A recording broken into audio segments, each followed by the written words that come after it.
Oras 4 AM.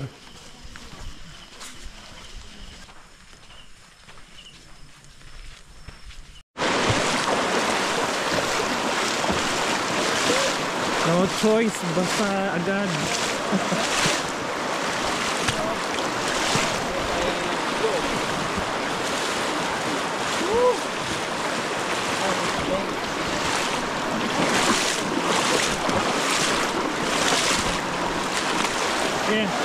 Yeah. Nadadaanan to kapag maulan? Nadadaanan to kapag maulan?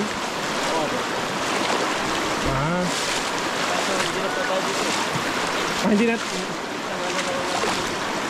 Doon tayo sa kabilang lusot. Yeah.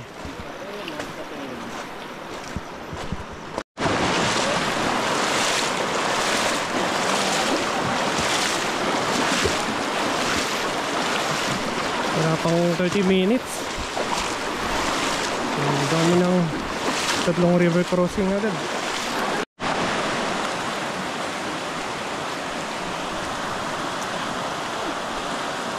Puro mababato ang daan. Ang ilog. Siguro nasa 1 kilometer pa lang kami. Ganito na agad. Bato, ilog, bato, ilog.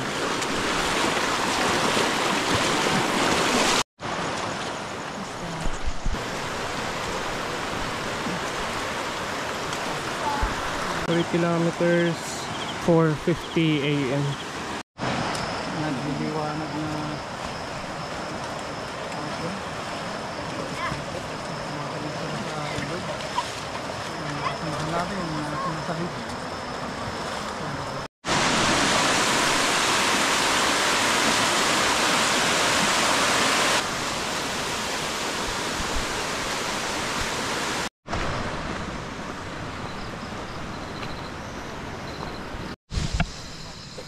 yung mga kasama ko, maahon na.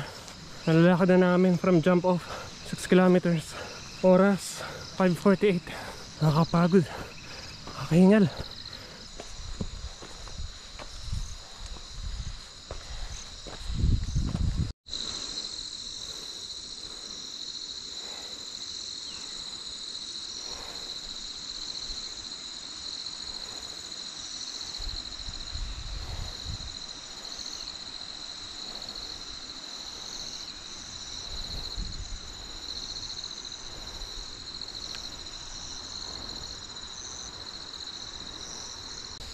Andun pa sila, dun pa yung puntahan natin. Pagdating ng 6.6 kilometers, Mount Tabulhik. So di ko alam kung malapit na to o malayo-layo pa. Dito may hagdanan. Dun pa yung iba kong kasamahan. Oras 6:06. Upo muna ako, inom ng tubig.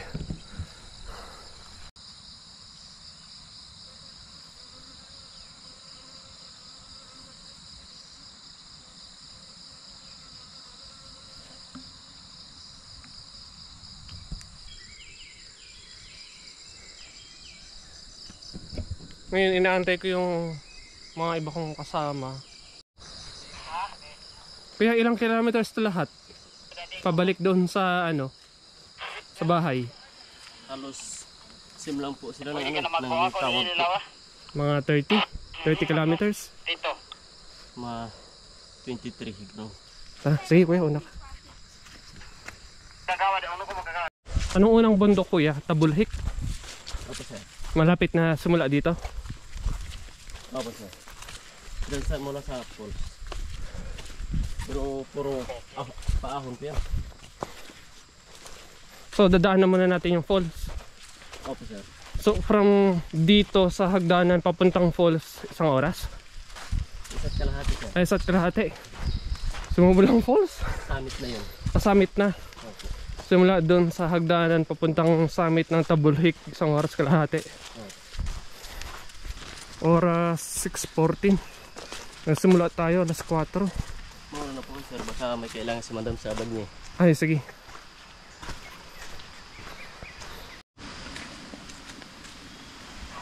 Pa dito kaliwa.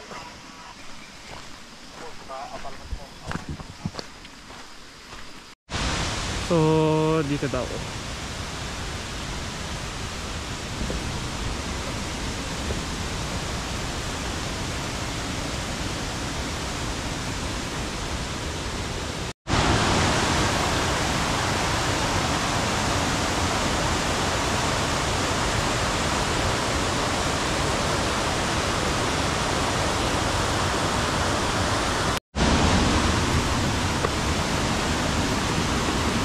Yung bato dito malumot. So, dito kami sa gilid ng nadaan. Hindi, ito daw talaga yung daan.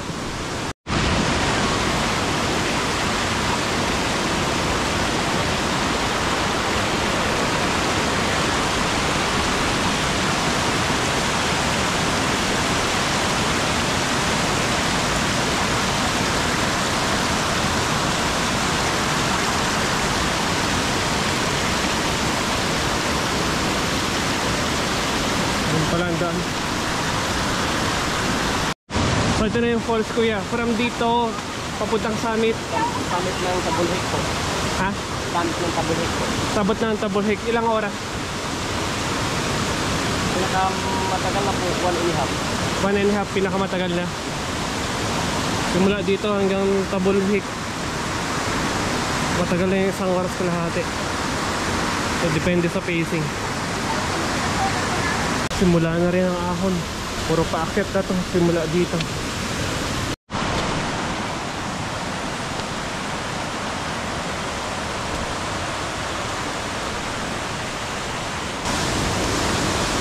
Seven kilometers.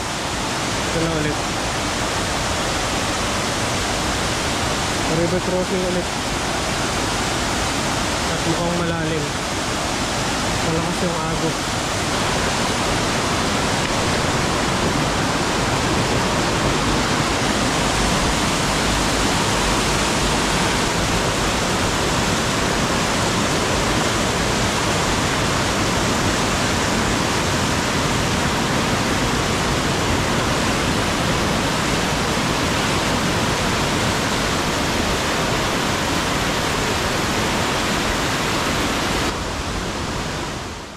Dahil basura, inanod ito. O may tumira dito. 8.7 kilometers. Ito, kapihan. Mga bahay-bahay dito. Oras 7:43. Tanong ko magkano? Kuya, tanong ko magkano? Baka maano ako eh. Hindi wala pang tayo sa amin. Sige, magkape.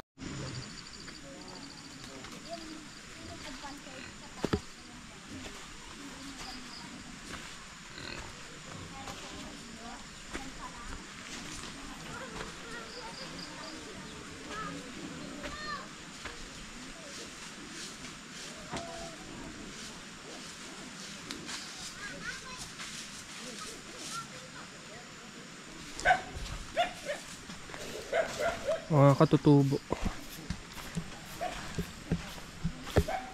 Anong pangalan ng mga katutubo? Sambal? Oh, sambal butulan. Sambal botolan? Oh, butulan po kasi yung salita nila. Botolan ang salita nyo. Yung mga maakyat po kasi dito na ano, tinatanong din nila sa amin yung ganyan din. Kaya dito na rin kami pinanganak, dito rin kami lumaki. Doon na rin yung iba naman po, dito na rin nag-asawa. Ganun na rin po yun. May iba lumuluwas ng ano? Oh, may iba po. Yung ibang pinsan po namin, nasa San Marcelino. Isang po lugar din yung pinsan namin nagpangasawa doon. Ganun. Kaya po kasi na-stay naman dito kasi yung mga dito po kasi yung trabaho nila. Anong trabaho nila dito? Yung nag-business po ng mga ano, yung people trade, tapos kakao, kape, lemon. Marami pa yan dyan sa ano. Yung daanan po natin dyan na may mga tanim. Yung mga ano dyan. Ayun yung sila nag-aalaga doon. Pag sahod, pag kabuo po ng parang Sabado, baba. Yun. Sahod po, tapos akyat na naman po sila. Kaya nagkaroon naman po ng tindahan dito. Para yung hindi po makababa, para malalim yung tubig, malakas yung ulan, dito na lang po nabili yung mga tao dito. Delikado din po kasi kapag lumalim. Ano? Aligpas Falls yung dinaanan natin kanina. Po, meron po yung campsite. Mula dito kuya, ilang oras na papuntang Tabulhik? Ay summit po. Oo. Nasa ano na lang po yun, 15 minutes na lang po yun. Malapit na 15 minutes na lang Tabul Hick. Malapit na lang po yun. Pagdating ng Tabul Hick, sunod-sunod na yon yung anim, natitirang 5 bundok. Parang babalik po tayo ulit, tapos pupunta po tayo ng Mount Matulipok. Pero yung Mount Matulipok po mula dyan, pag bilis po yung lakad, nasa 1 oras lang po yung sir. Tapos yung susunod na po ng Mount Kabhukan, mga sa 1 oras po kalahati. Yung susunod, ang pangalan ng susunod na bundok? Mount Kabhukan. Yung pang-3 po yun. Oo. Tapos yung pang-4 po, Mount Naparil, nasa 2 oras po yun mula Kabhukan. Oo. Tapos yung papuntang Nagbubong po, nasa 2 oras po kalahati kasi may ano po may halong medyo pataas-taas po yun eh. Tapos yun na po yung last, yung pababa po na maliit lang na ano, yung pang-6 na bundok na natin. Tapos ang exit po din natin yung ilog na unang tinawid na natin. Yun yung pang ano nun, labas na. Pero okay na po yung daan dito sir. Ano naman po, nalinisan. Hanggang doon sa may Matulipok. Pero pagdating po ng Kabhukan, medyo manipis naman po yung ano doon, yung parang ganyan ang katataas yung damo na daanan natin. Tapos pagdating naman po doon sa baba ng bundok, yung masukan na Trahiban, okay na rin po yung malinis na din po yung exit natin. Kahit po madiliman tayo unti doon, okay lang ka. Malinis naman po yung daan eh. Kasi napalinisan na kahapon. Mayroon po dito sa ano po, pagitan po ng Naparil at saka Binubungan. Yung pang 3 and 4 na mountain yan. Nga po. Yun na po yun.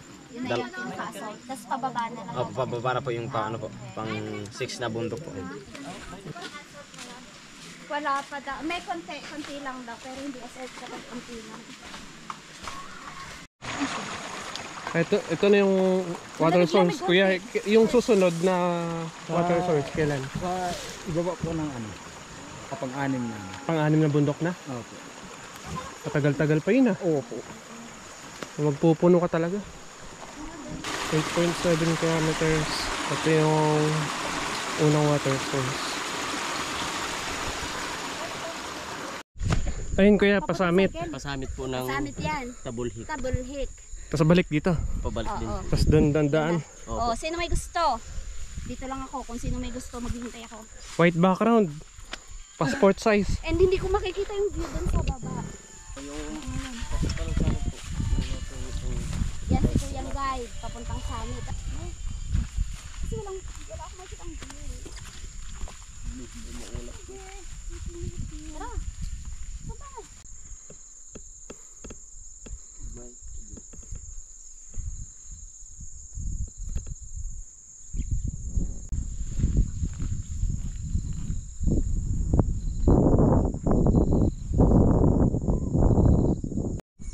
Puti na, white background na.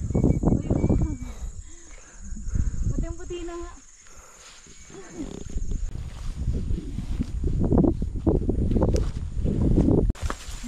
Saan kaya? Ito. Pangalawang summit. Okay, mag-tiktok tayo.